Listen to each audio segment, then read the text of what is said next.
नमस्कार, स्वागत है आप सभी का सीएनबीसी आवाज पर। हफ्ते का आखिरी कारोबारी सत्र और भारतीय बाजारों में दरअसल बिकवाली का सिलसिला बढ़ता हुआ।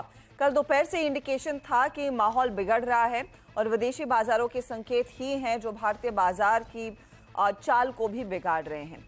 निफ्टी आपके सामने 19,551 के लेवल्स पर ट्रेड करता हुआ। याद रखिएगा कल का लो जो था वो करीब 19,512 था, तो उसको हमने रिस्पेक्ट जरूर किया है। यहाँ से फिसलेंगे तो 480 करेक्ट पर भी अगला सपोर्ट है और वो चैलेंज हुआ तो हम सब जानते हैं स्थिति कितनी और बिगड़ सकती है। निफ्टी बैंक में कल अच्छी खासी बिकवाली आ गई थी। इस समय आप देखेंगे 50 अंकों के नुकसान पर ट्रेड बनता दिखाई दिया है। कोशिश हुई है, कुछ समय के लिए हम पॉजिटिव टेरिटरी में कर रहे थे कारोबार, लेकिन टिक नहीं पाया है इंडेक्स और आज फिर दबाव दरअसल मिड कैप काउंटर्स में ज्यादा बन रहा है। 186 अंकों के नुकसान पर ये इंडेक्स कारोबार करता हुआ। एडवांस डिक्लाइन रेशियो फिलहाल तो 1:1 के आसपास ही है। फटाफट से आपको निफ्टी के कंट्रीब्यूटर्स दिखाते हैं तो उसमें से साफ हो जाएगा कि दबाव आज कहां से बन रहा है और दबाव के लिए रिस्पॉन्सिबल है आईटीसी और HUL, जहां पर प्रेशर देखने को मिला है। LNT SBI में भी मुनाफा वसूली के ही अंश देखे जा रहे हैं। आज TCS ने थोड़ा सा पार्टिसिपेट किया है। नेस्ले, HDFC बैंक और कोटक का कुछ साथ बनता हुआ, लेकिन जाहिर तौर पर गिरने वाले शेयरों की तरफ ज्यादा रुझान आज देखा जा रहा है। ऐसे में हमारे जानकारों की कल तक की रिटर्न्स की पोजीशन क्या बनी है और यहां से आगे की सिचुएशन कैसी उभर कर आएगी, सब पर बातचीत करेंगे। लेकिन पहले रिटर्न्स आपके सामने। तो शिल्पा करीब 6%, 5.5% तक के रिटर्न्स पर, 4% के रिटर्न्स के करीब स्नेहा आ रही हैं और रचना करीब 1.7% के रिटर्न्स पर हैं। तो ये है आपके लिए ताज़ा तस्वीर। आज की अप्रोच क्या बन रही है? स्नेहा, मूड तो बिगड़ा है। ग्लोबल मार्केट्स में जो सेल ऑफ आया उसका कुछ इंडिकेशन कल ही देखने को मिला था और आप लोगों ने भी उस लिहाज से शॉर्ट साइड के सौदे जोड़ना शुरू किए थे। इंडेक्स पर इस समय पर्सपेक्टिव क्या है, क्या ट्रेड लेंगी आप? Very good morning Harshita. अगर आप देखें तो ओवरऑल वीकनेस तो जरूर है। हमने जो कल का जो सपोर्ट है अराउंड 19,500 के आसपास चांसेस है कि वो भी रीच हो, क्योंकि आप देखिए 19,600 के कॉल्स में काफी अच्छी राइटिंग आ रही है और लोअर साइड पे इतना कोई खास हमें पुट राइटर्स अग्रेसिवली कुछ राइटिंग करते हुए आज के सेशन में नहीं दिख रहा है। जबकि अगर आप कल के सेशन में देखें तो पिछले सेकेंड हाफ में हमें थोड़ा सा पुट राइटिंग दिखा था, इसीलिए मार्केट ने थोड़ा सपोर्ट लेके एटलीस्ट क्लोजिंग और अग्रेसिवली और शॉर्ट नहीं हुआ। तो अभी के लिए मुझे लग रहा है करके कि अगर हायर लेवल पे 19,600 के आसपास आता है निफ्टी तो फिर से एक सेलिंग आ सकती है। तो ओवरऑल थोड़ा सा प्रेशर कंटिन्यू हो सकता है। तो अग्रेसिव ट्रेड्स अगर लॉन्ग साइड पे ना करें, सिलेक्टिव काउंटर जहां पे आपको लग रहा है कि स्ट्रेंथ है वहां पे आप फोकस कर सकते हैं। बट ओवरऑल मुझे लग रहा है करके थोड़ी सी और करेक्शन आ सकती है। ओके, थोड़ी सी करेक्शन आ सकती है। आप कह रहे अग्रेसिव तेजी की पोजीशन ना ले, लेकिन रचना क्या आज शॉर्ट का ट्रेड काम करेगा या फिर ये भी एक कैच 22 हो जाएगा? कंसिडरिंग हम एक वीकेंड में उतर रहे हैं, फिर एक दिन का ट्रेड सोमवार को मिलेगा और फिर दशहरे की छुट्टी होगी। जी, मेरे हिसाब से मार्केट में जो है फिलहाल लॉन्ग साइड पे सिलेक्टिव और शॉर्ट साइड पे सिलेक्टिव काउंटर्स चल रहा है। मोस्ट ऑफ द मूव्स जो आ रहे हैं वो न्यूज ड्रिवन है या तो रिजल्ट ड्रिवन है, because we are in the middle of the result season. And overall जहां तक बात है बैंक निफ्टी में वगैरह में, मेरे हिसाब से थोड़ी और गिरावट यहाँ से आ सकती है। और यहाँ पे जो बैंक निफ्टी है वो अपने डेली चार्ट वगैरह पे 200 DMA तब पर जब तक नहीं पहुंचेगा तब तक एक रिलायबल लेवल नहीं बन रहा जहां से लॉन्ग अटेम्प्ट करे जा सकते हैं। तो सिलेक्टिव काउंटर्स में शॉर्ट साइड पे देखना मेरे हिसाब से ज्यादा जरूरी है। ओके, तो सिलेक्टिव काउंटर्स पर ही ध्यान दिया जाए। इंडेक्स की ट्रेड से बचे और इंडेक्स का ट्रेड शायद कुछ और मुनाफा वसूली की तरफ इशारा कर रहा है। चलिए, आज के ट्रेड्स क्या हैं, क्या जोड़ेंगी हमारी जानकार, उस सब पर बातचीत करेंगे। वैसे आज शिल्पा आपको स्क्रीन पर नहीं दिखाई दे रही हैं। हम कल शिल्पा को विश कर रहे थे उनके बर्थडे के लिए। आई थिंक वो एक एक्सटेंडेड लॉन्ग वीकेंड पर निकल गई हैं, लेकिन उन्होंने अपने ट्रेड्स हमारे साथ शेयर किए हैं। तो पहले इन्हीं का ट्रेड आपकी स्क्रीन पर लेकर आते हैं। लेकर आइएगा शिल्पा का पोर्टफोलियो। कल जो ट्रेड्स इन्होंने लिए उसका क्या हाल हुआ और अब क्या पोजीशन कैरी करेंगी। तो पावर ग्रिड में कल प्रॉफिट बुक किया 207 के लेवल्स पर और आज सुबह में एग्जिट किया IDFC फर्स्ट बैंक में 90 रुपीज 85 पैसे पर। शिल्पा, अब एक ही ट्रेड दो ट्रेड वैसे जोड़ सकती हैं और उन्होंने जो अपना ट्रेड हमें भेजा है वो है BEL और ये मंदी का सौदा दरअसल इन्होंने हमारे साथ शेयर किया। जो करंट लेवल्स है बीईएल का वो आपके सामने 135 के आसपास। ये कह रही हैं टारगेट पहला 132 का और फिर आगे 128, तो 128 का टारगेट लेकर चलते क्योंकि 135 तो आ ही गया है। और स्टॉप लॉस फिर आप 137 रुपए 50 पैसे पर लगाएंगे। इसमें 128 ही दिखाइएगा, 128 करेक्ट टारगेट रहेगा इस पर्टिकुलर ट्रेड के लिए। तो बीईएल पर एक शॉर्ट कॉल शिल्पा ने दिया है, यह है आपके लिए इनका ट्रेड।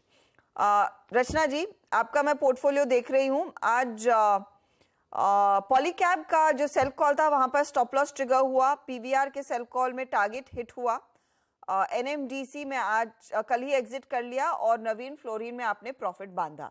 आज का सौदा क्या रहेगा?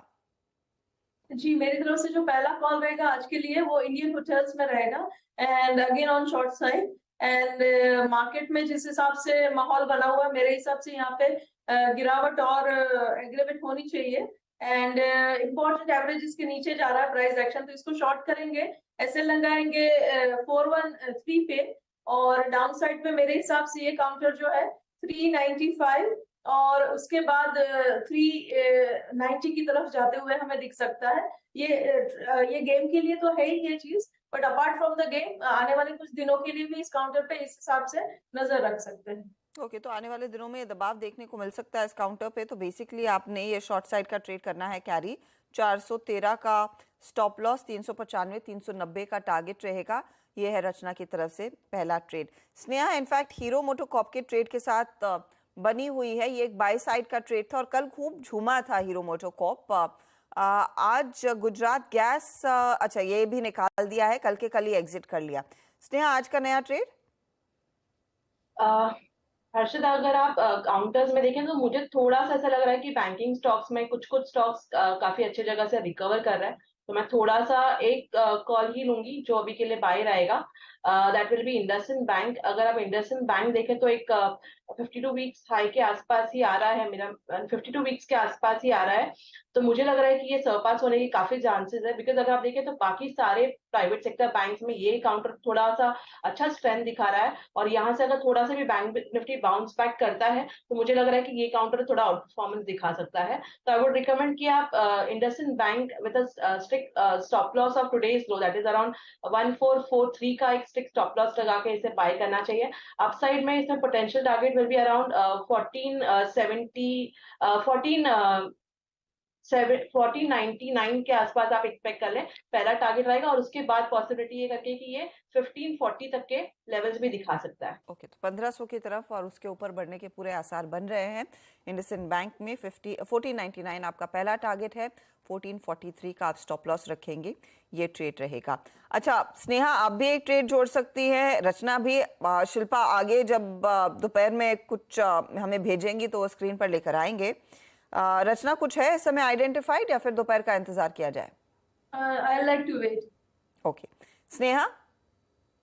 अगर काउंटर्स में देखें तो गुजरात गैस मुझे अभी भी नेगेटिव लग रहा है। ये काउंटर हालांकि कल के दिन थोड़ा सा एग्जिट किया था क्योंकि स्टॉप लॉसेस छोटे हैं, ओवरऑल व्यूज में अभी भी नेगेटिव है। तो अगर किसी को करना है तो आई वुड से करके कि एक मैं ट्रेड ये ऐड करूंगी, that is Gujarat gas with a strict stop loss of 419 और जो इसमें आप टारगेट एक्सपेक्ट कर सकते हैं अराउंड 396 तक के टारगेट एक्सपेक्ट कर सकते हैं। होपफुली आज जिस तरह से ओवरऑल प्रेशर दिख रहा है ओएमसी से, उसमें से भी ये काउंटर मुझे लग रहा है करके कि अच्छे सपोर्ट पर है और एक अच्छा सेलिंग आज देखने को मिल भी रहा है। ओके, तो ये हम ऐड कर रहे हैं फिर 396 के टारगेट के लिए और 419 का स्टॉप लॉस आपके पोर्टफोलियो में आप जोड़ रही हैं, राइट? फिर से यस, ओके, तो रीइंट्रोड्यूस किया जा रहा है गुजरात गैस को। हीरो मोटोकॉर्प तेजी की तरफ, इंडसइंड बैंक तेजी की तरफ, ये फिलहाल वो ट्रेड है और रचना ने एक जगह खाली रखी। आगे देखते हैं शिल्पा क्या ट्रेड जोड़ेंगी। चलिए अब कॉर्पोरेट स्कैन की तरफ बढ़ते हैं और कोफोज के नंबर्स हमने देख लिए। कोफोज एक कंपनी है जहां पर बाजार भर में सभी कंपनियों ने दरअसल अपनी रेवेन्यू गाइडेंस में कटौती की। कोफोज ने उसे जस के तस रखा है 13 से 16%। लेकिन इस क्वार्टर में कंपनी ने डिलीवर क्या किया? डॉलर आय और रुपए आय में करीब बढ़त देखने को मिली है, 2.5% के आसपास की। मुनाफा 10% बढ़ के आया। इबिटा ग्रोथ भी 14.5% थी। मार्जिन में 1% या फिर 100 बेसिस पॉइंट का सुधार देखने को मिला।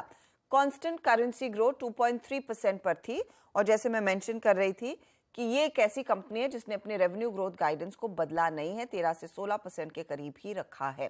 अब आउटलुक क्या बन रहा है, हमारे साथ कंपनी के सीईओ सुधीर सिंह जुड़ रहे हैं। मिस्टर सिंह, स्वागत है आपका। Congratulations on this quarter. एक चीज मैं सीधे उसी से चर्चा की शुरुआत करना चाहूंगी, जहां आपके सारी पीयर ग्रुप में रेवेन्यू ग्रोथ गाइडेंस घटाया है, आपने इसे मेंटेन किया है, आपके लिए अलग क्या वर्क कर रहा है? नमस्कार। आपने बिल्कुल सही कहा। दूसरे तिमाही के जो हमारे परिणाम आए हैं उसके बाद हमने अपना गाइडेंस, सालाना गाइडेंस अभी भी 13 से 16% सीसी ग्रोथ पर ही रखा है। अगर आप हमारी परफॉर्मेंस देखें, हमारे परिणाम देखें, तो आप ये पाएंगे कि फर्स्ट हाफ के एंड पे कोफोर्ज 16.2% के रेट पे बढ़ रहा है हमारी रेवेन्यू। हमारी गाइडेंस सिर्फ 13 से 16% की है, तो 16.2% ग्रोथ हम रजिस्टर कर चुके हैं। गाइडेंस हमारी 13 से 16% की है और हमने ये कल भी अपने इन्वेस्टर कॉल पे कहा था। हमारा ये मानना है कि हम हर कंडीशन में, हर किस्म के मैक्रो इकोनॉमिक कंडीशन में 13 से 16% की जो सालाना गाइडेंस है उसको बरकरार रखेंगे और उस पर डिलीवर करेंगे।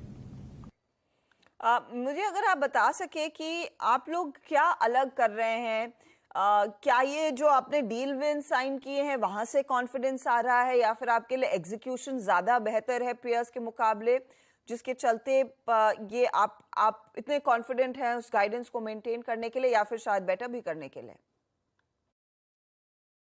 देखिए, हम दो काम कर रहे हैं। हमारा ये मानना है कि जहां तक कि डील विन्स का सवाल है, हमारी डील विन्स की वेलोसिटी, जिस दर पे हम वो डील विन सिक्योर कर रहे हैं, और उनका जो मीडियन साइज है वो बढ़ता जा रहा है, जिसकी वजह से हमें फायदा हुआ है। दूसरी चीज जो इक्वली इंपॉर्टेंट है, deal wins her company IT services में करती है। फॉलो अप क्वार्टर्स में रेवेन्यू ग्रोथ होती है कि नहीं, वो दो कंडीशंस पे डिपेंड करती है। पहली, डील विन का साइज। दूसरी इंपॉर्टेंटली, जो उसके पहले तिमाही में जो कि डील विन्स रजिस्टर की गई थी या जो एग्जिस्टिंग क्लाइंट बिजनेस है, उसको वो फर्म किस हद तक मेंटेन कर पा रही है। ये एबिलिटी फंडामेंटली डिलीवरी एग्जीक्यूशन पर बेस्ड होती है। हमारा ये मानना है और हमने हमेशा ये कहा है कि कोफोर्ज में when it comes to execution, हम एग्जीक्यूशन बेहतर करते हैं अपने इमीडिएट कॉम्पिटिटर्स से, जिसकी वजह से कि एग्जिस्टिंग बुक ऑफ बिजनेस हम रिटेन करते हैं। और जहां तक डील विन का सवाल है, डील विन की वेलोसिटी हमारी और मीडियन साइज पिछले कई तिमाही के रिजल्ट्स अगर आप देखें तो उसमें बढ़ता जा रहा है।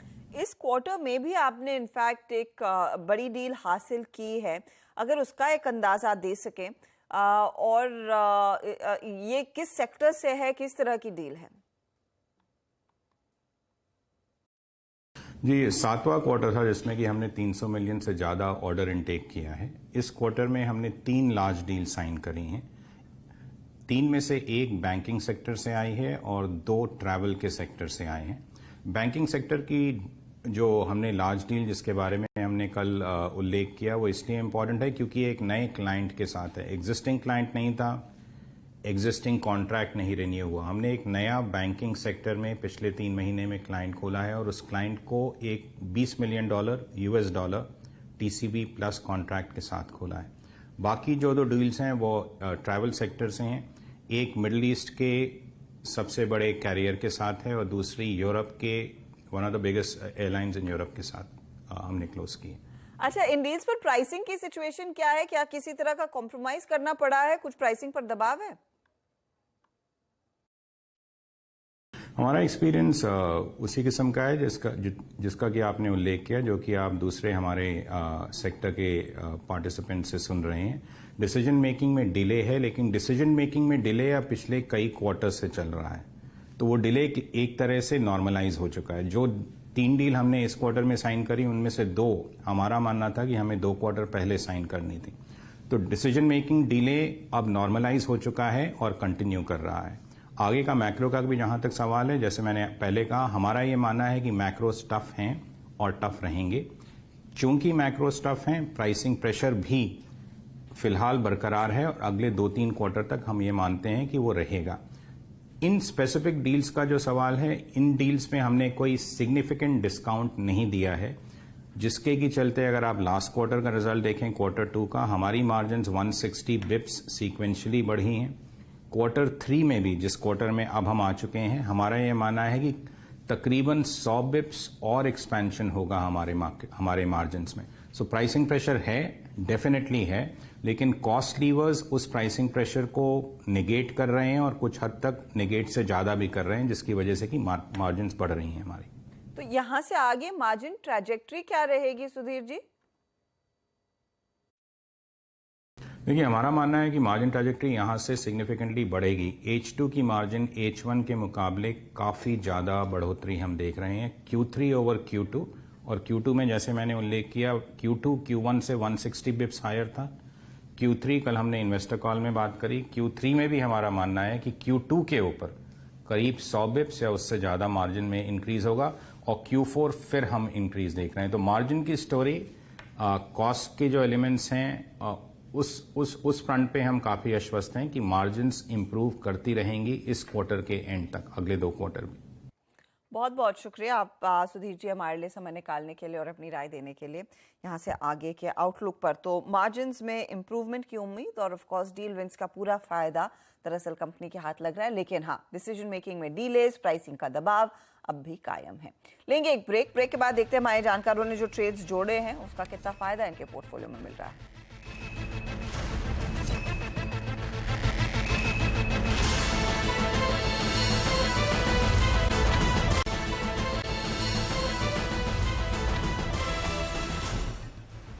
अब देख रहे हैं खिलाड़ी नंबर 1, हमारे जानकारों ने जो ट्रेड्स जोड़े हैं उसका जायजा अब ले लिया जाए। शिल्पा ने एक ही ट्रेड ऐड किया अपने पोर्टफोलियो में, वही सेल साइड का ट्रेड है। 135 पर BEL इन्होंने शॉर्ट किया, 128 का टारगेट, 137.50 का स्टॉप लॉस है जिस पर आपने ध्यान देना है। स्नेहा का पोर्टफोलियो अब आपकी स्क्रीन पर आएगा। BEL 0.07% तक के रिटर्न्स इनको जोड़कर दे रहा है। स्नेहा के पोर्टफोलियो में एक तो तेजी का ट्रेड हीरो मोटोकॉर्प ये कैरी कर रही हैं 3,357 के टारगेट के लिए। इंडसइंड बैंक इन्होंने नया जोड़ा, 1499 टारगेट, 1443 स्टॉप लॉस है। और गुजरात गैस को री इंट्रोड्यूस किया है, 396 का टारगेट, 419 का स्टॉप लॉस। रिटर्न्स इस घंटे हीरो ड्रैग कर रहा है, 0.5% गवा रहा है ये, लेकिन 0.06% का योगदान इंडसइंड की तरफ से, और गुजरात गैस भी 0.12% तक का ड्रैग ही दिखा रहा है। अब आते हैं रचना के पोर्टफोलियो पर, और रचना के केस में इंडियन होटल्स इन्होंने जोड़ा, एक जगह खाली रखी है, 395 टारगेट है, शॉर्ट साइड का ट्रेड, 413 का स्टॉप लॉस। रिटर्न्स बन रहे नहीं, यहाँ पर थोड़ा 0.21% का प्रेशर देखने को मिल रहा है। अब देखते हैं यहाँ से आगे की सिचुएशन क्या बनेगी। रिटर्न्स के लिहाज से शिल्पा लीड कर रही है 5.62% के रिटर्न्स के साथ। अब 2.91% के रिटर्न्स है स्नेहा के, और रचना के रिटर्न्स हो चुके हैं 1.95% के। ये है आपके लिए ताज़ा तस्वीर खिलाड़ी नंबर 1 की। कोई भी बदलाव होगा तो उसकी इन्फॉर्मेशन हम आपके लिए लेकर आएंगे चैनल पर और साथ ही हमारे सोशल मीडिया हैंडल्स पर। और ऑफ कोर्स इस हफ्ते के खिलाड़ी नंबर 1 से अब हम 3:20 पर मार्केट ठीक बंद होने से पहले बातचीत करेंगे। ऑल द बेस्ट आप सभी को। बता दें कि मनी कंट्रोल पर दिए गए विचार एक्सपर्ट्स के अपने निजी विचार होते हैं। वेबसाइट या मैनेजमेंट इसके लिए उत्तरदायी नहीं है। यूजर्स को मनी कंट्रोल की सलाह है कि कोई भी निवेश निर्णय लेने से पहले सर्टिफाइड एक्सपर्ट की सलाह लें।